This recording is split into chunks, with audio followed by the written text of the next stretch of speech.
안녕하십니까. 이주영 법무사입니다. 개인회생은 일정한 수입이 있어서 최저생계비를 제외한 나머지로 진행하는 절차이고요. 변제기간이 지나면 면책을 받는 절차입니다. 그런데 채무자의 재산이 있고 매달 수입이 많지 않은 경우가 있습니다. 실제 가용소득만으로 청산가치를 맞추지 못해서 개인회생 절차 진행이 어렵게 되는데요. 이 경우에 채무자의 재산을 처분해서 변제에 제공하는 형태의 개인회생을 진행하게 됩니다. 이번 시간에는 가용소득과 재산 처분을 통해서 개인회생 절차 진행에 관한 내용에 대해서 알아보겠습니다.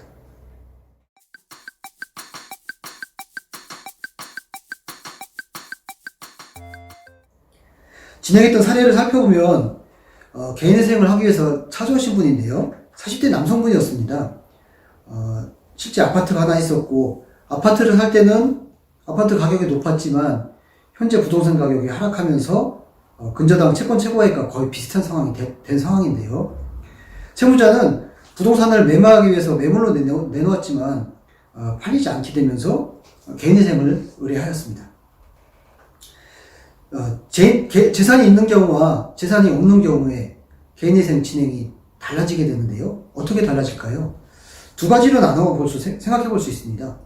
우선 재산이 없이 급여만으로 가용소득만으로 변제하는 방법이 있는데요. 이 경우에는 채무자의 재산이 없기 때문에 수입이 청산가치를 만족하면 절차를 진행하는 데 문제가 없습니다.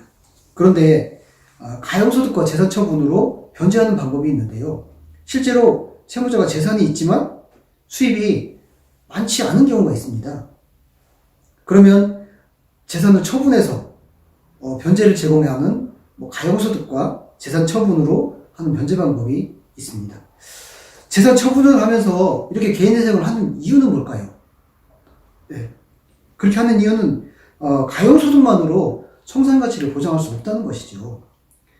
실제 위 사례에서 채무자의 가용소득, 급여만으로는 청산가치를 맞출 수가 없게 되는 상황이 되는 것입니다. 이런 경우에 재산 처분까지 하면서 개인회생을 진행하게 되는 것이죠. 그럼 재산은 언제 처분하게 될까요? 채무자에게 변제기획 인가결정과 동시에 재산을 처분해서 그 차액을 변제하라고 하는 것은 이론상, 실제상 불가능합니다. 그래서 실무에서는 변제기획 인가일로부터 1년 이내 또는 2년 이내로 변제하도록 변제계획안을 작성하고 있습니다. 이 사례에서 채무자는 수입에서 최저생계비를 제외하고 나머지를 변제하겠다고 해서 진행하고요. 추가해서 재산을 처분해서 재산 처분은 인가 후에 1년 이내에 처분하는 것으로 해서 인가 결정 후 일정한 기간이 지난 다음에 재산을 처분하는 두 가지를 병행하게 되는 것이죠. 실제로 이렇게 1년 후에 처분을 하게 되면 청산가치를 실제 청산가치에서 가용소득의 현재가치를 뺀 금액의 130%를 가산해서 절차를 진행하게 됩니다. 이런 절차는 사실은 전문가와 상담을 통해서 하게 되면 명료하기 때문에 전문가의 상담이 반드시 필요한 상황입니다. 채무자에게 재산이 있다면 청산가치를 맞춰야 개인회생 절차 진행이 가능합니다. 또 청산가치를 맞추기 위해서는 여러 가지 절차들, 가용소득만으로 변제하는 방법, 또 가용소득과 재산 처분으로 변제하는 방법 등이 있기 때문에 이런 부분들은 유념해 주시면 좋을 것 같습니다. 이상 채무자에게 재산이 있는 경우에 가용소득과 재산 처분으로 변제하는 방법에 의한 개인회생 절차에 대해서 알아보았습니다.